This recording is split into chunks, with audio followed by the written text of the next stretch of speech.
Alors bonjour, la dernière fois on a étudié le filtre de Wien.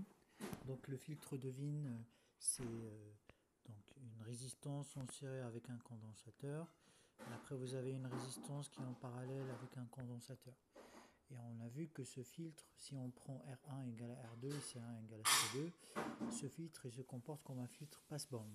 On a calculé sa fréquence de résonance, on a calculé aussi sa bande passante et on a montré que, que ce filtre à, à la résonance, vous avez un déphasage qui est égal à zéro comme tous les filtres.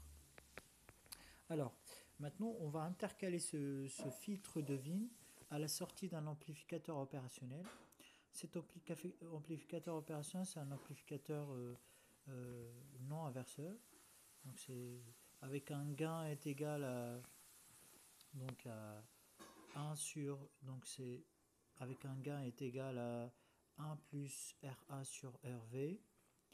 Et en calculant donc on prend le facteur de qualité de la dernière fois donc pour le filtre de Wien et on a trouvé ça.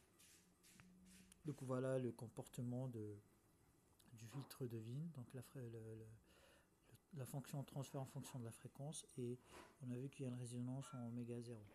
Alors maintenant pour la partie, donc on va voir que le pont de Wien, ou l'oscillateur de Wien, il est composé en deux parties. Donc il y a la première partie qui est reliée à la partie inverseuse de mon amplificateur opérationnel. Donc j'ai pris une résistance RA et une résistance variable RV. Ensuite, à la sortie, j'intercale mon filtre de Wien.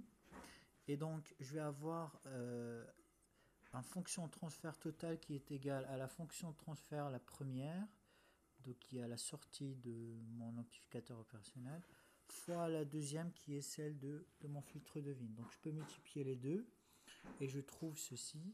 Et ensuite, donc je vais arranger un peu cette équation pour trouver cela. Voilà.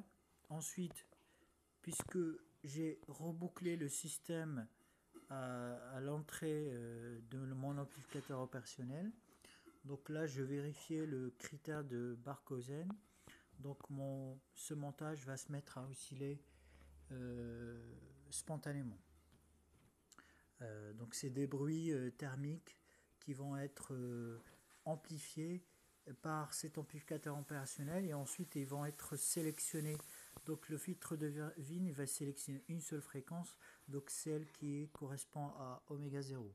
Donc on va développer un petit peu et pour passer donc pour transformer mes tensions puisqu'ils sont en valeur complexe, donc je vais faire le lien entre G oméga, donc ça correspond à la dérivée temporelle, et 1 sur G oméga correspond à l'intégrale temporelle. Et ensuite je trouve une condition qui me dit que le G, donc le gain de mon amplificateur opérationnel doit être égal à 3. Donc ça veut dire quoi? Donc s'il est égal à 3, ça veut dire que RA doit être égal à deux fois ma résistance variable.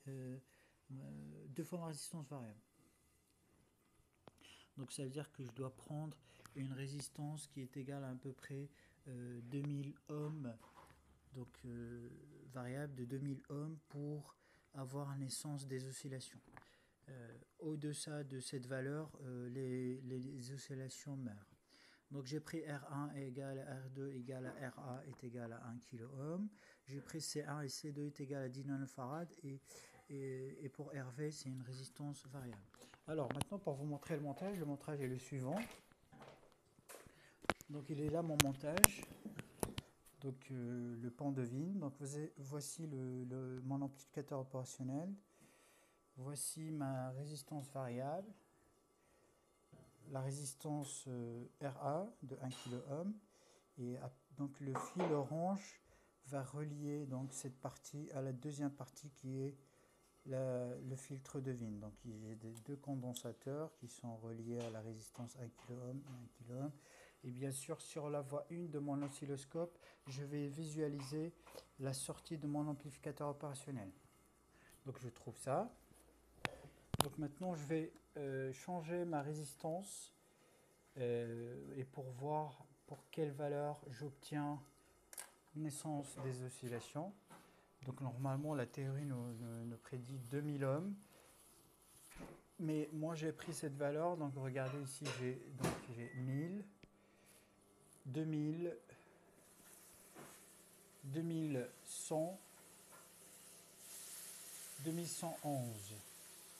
Donc si je prends 2112, regardez, j'ai naissance, mais mes oscillations meurent. Ensuite, pour 3, j'ai naissance de mes oscillations. Donc la résistance pour laquelle j'obtiens des oscillations, donc c'est 2113. La théorie nous prédit 2000, mais on va dire que donc on prend en compte les incertitudes bien sûr, et on va dire que cette résistance est correcte. Alors donc là si je diminue ma résistance, vous voyez que mes oscillations meurent. Et quand j'augmente, mes oscillations naissent. Donc là si j'essaie de diminuer le D4 de 10, regardez, mes oscillations disparaissent. Donc c'est la valeur minimale pour laquelle j'obtiens des oscillations. Très bien. Et bien sûr, vous voyez qu'il n'y a aucun GBF dans ce montage. Donc mon GF, je l'éteins. Il est relié à aucune partie de mon montage. Il suffit tout simplement une alimentation symétrique pour alimenter mon amplificateur opérationnel. Et mon amplificateur opérationnel relié au filtre de Wien. Donc le système va se mettre à osciller spontanément, donc tout seul. Bien sûr, l'interprétation physique de ces oscillations, c'est que l'amplificateur, donc il y a des bruits thermiques qui vont être amplifiés par mon amplificateur opérationnel. Ensuite, le filtre de Wien va choisir une seule fréquence de bruit, c'est ma fréquence, la fréquence propre de filtre de Wien, que je peux vérifier. Donc si je prends par exemple, donc dans mesure, je choisis le ton, donc je choisis la fréquence. Donc j'ai une fréquence de